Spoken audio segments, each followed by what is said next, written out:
Most people have absolutely no clue what it takes to have a message land and stick like a dart on a board.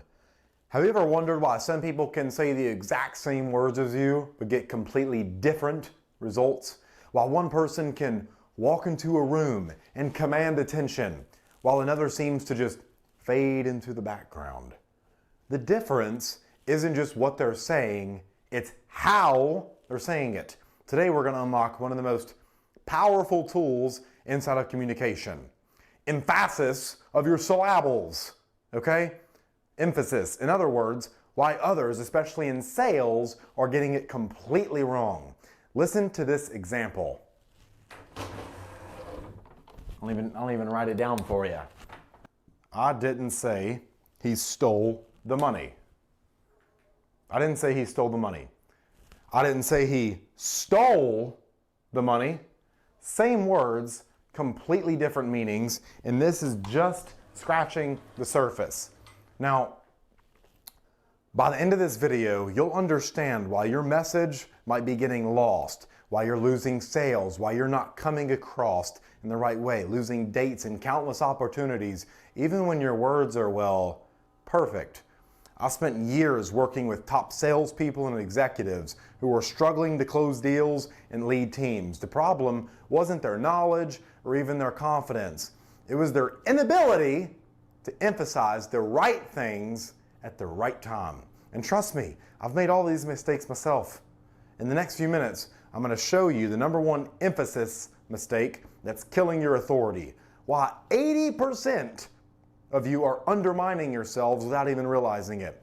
And this simple tonality shift that can double your persuasive power in a practical system you can start using today to command any room you walk into.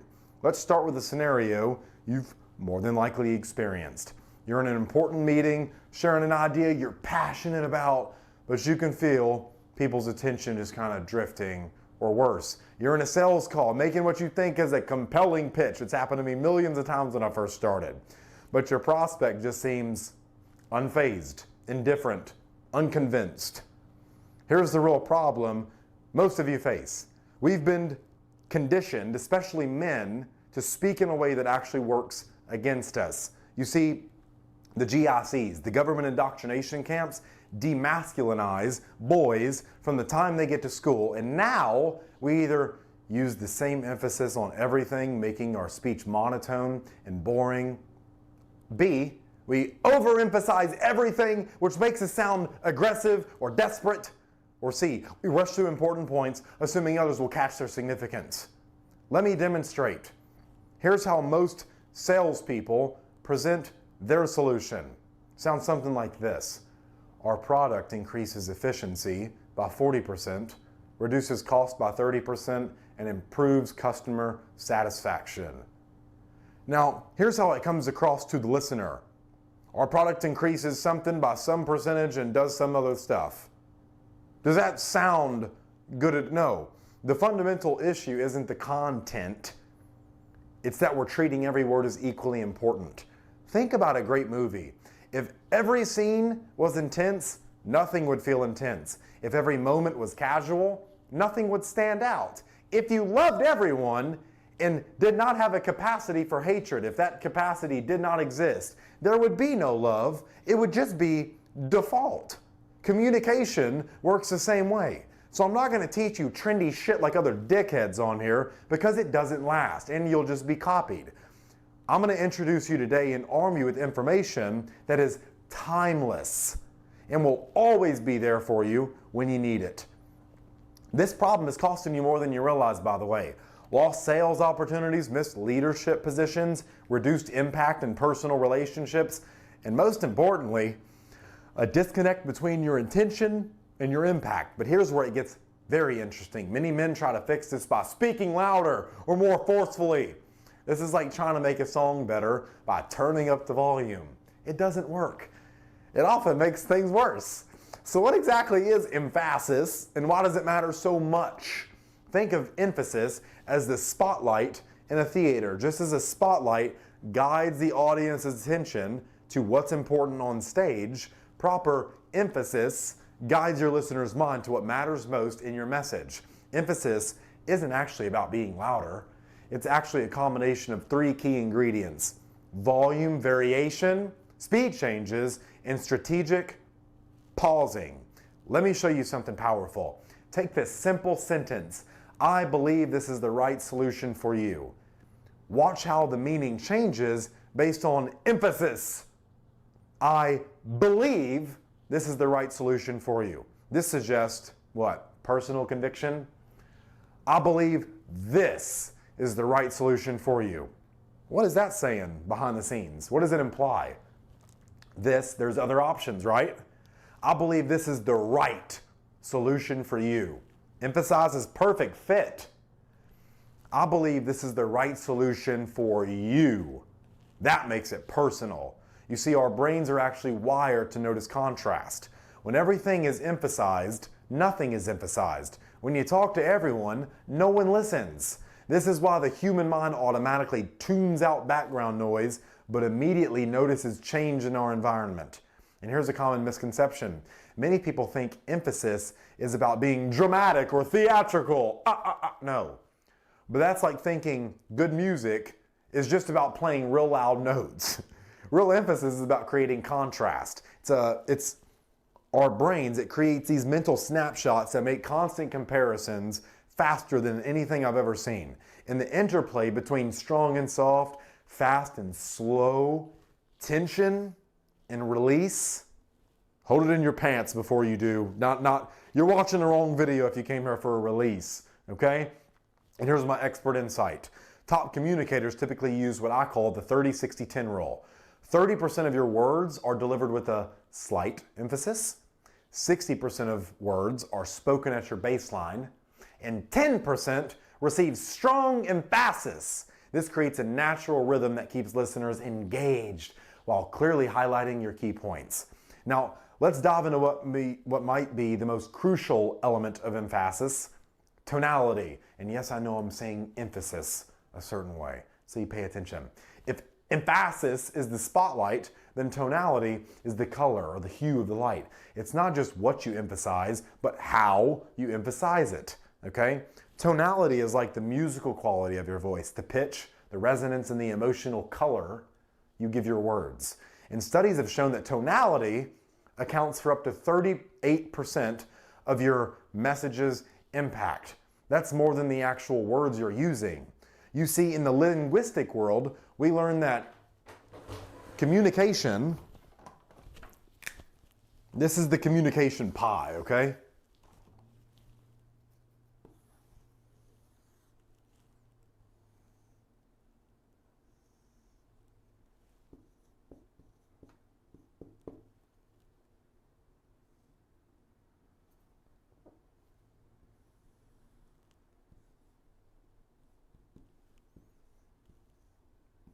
What is this? 7% of your communication, words. It's verbal. It's the words you choose. 38% is the tonality. It's how you say those words. And 55% is nonverbal. It's physiology, all right? It's body language. But yet we get so hung up on finding the perfect words. Now here's the thing. I'll do another video on body language and physiology later on, but for right now, just come back to now. And here's the male tonality trap. Here's where many men, especially in business, fall into a trap. We've been taught that a flat, serious tone sounds more professional or authoritative. This couldn't be further from the truth. Think about the most influential speakers you know. They all use rich, varied tonality. Take someone like Adolf Hitler, for example. Regardless of what he did, I know, atrocious stuff, he was, without a doubt, one of the top 5 most influential orators to have ever lived. The way he used voice modulation to build up this crescendo of a rhythm, it moved the whole country of Germany. Go listen to his speeches, and you will feel it. Let me demonstrate 3 different tonalities using the same phrase. This is exactly what you need. So here's flat and monotone. This is exactly what you need. The effect sounds robotic, disinterested. Notice how you feel. Or even condescending, puts people down. Version 2, see if you can get this one. This is exactly what you need? Sounds unsure, like I'm seeking approval. Oh, that's how most men talk to women.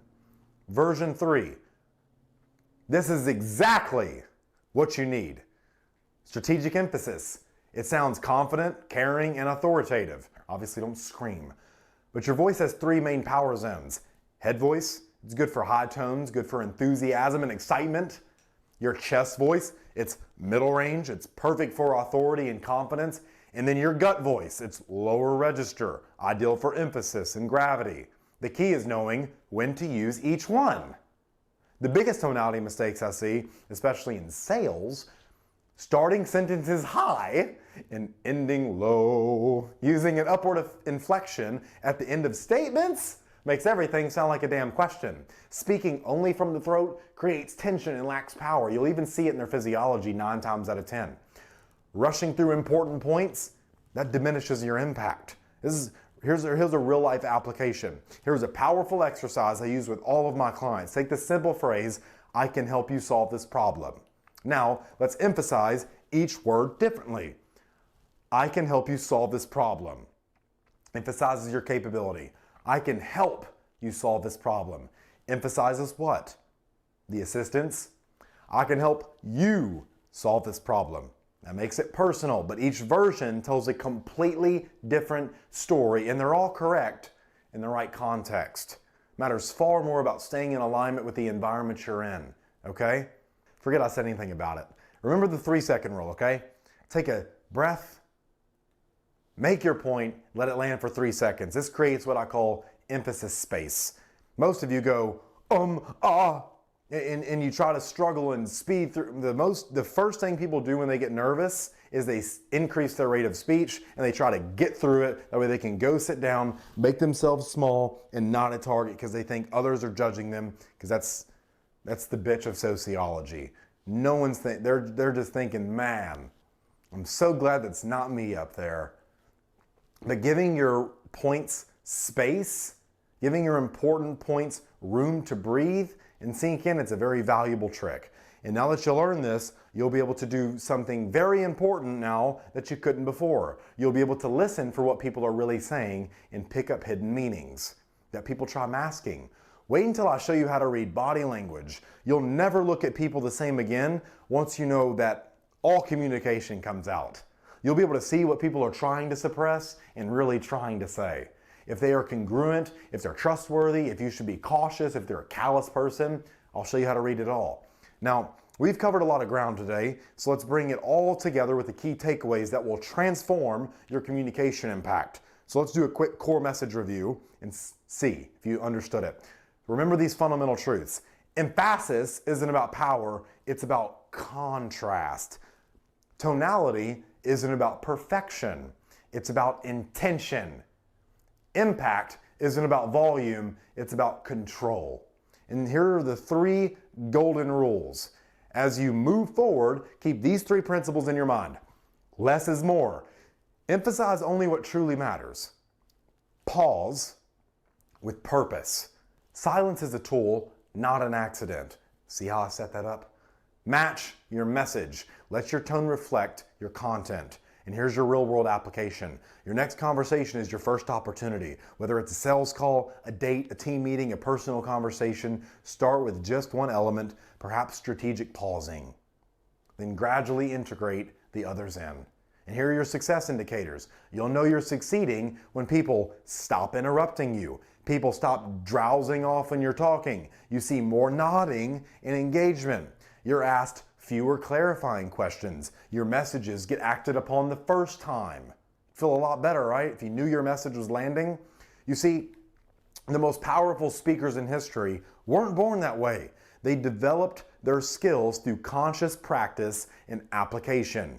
The techniques we've covered today are the same ones used by world leaders, successful executives, presidents, politicians, and all the influential communicators and orators out there. What sets them apart isn't natural talent. It's the willingness to practice with purpose. Your voice is your instrument, and if you learn to play it well, you can create any impact you choose.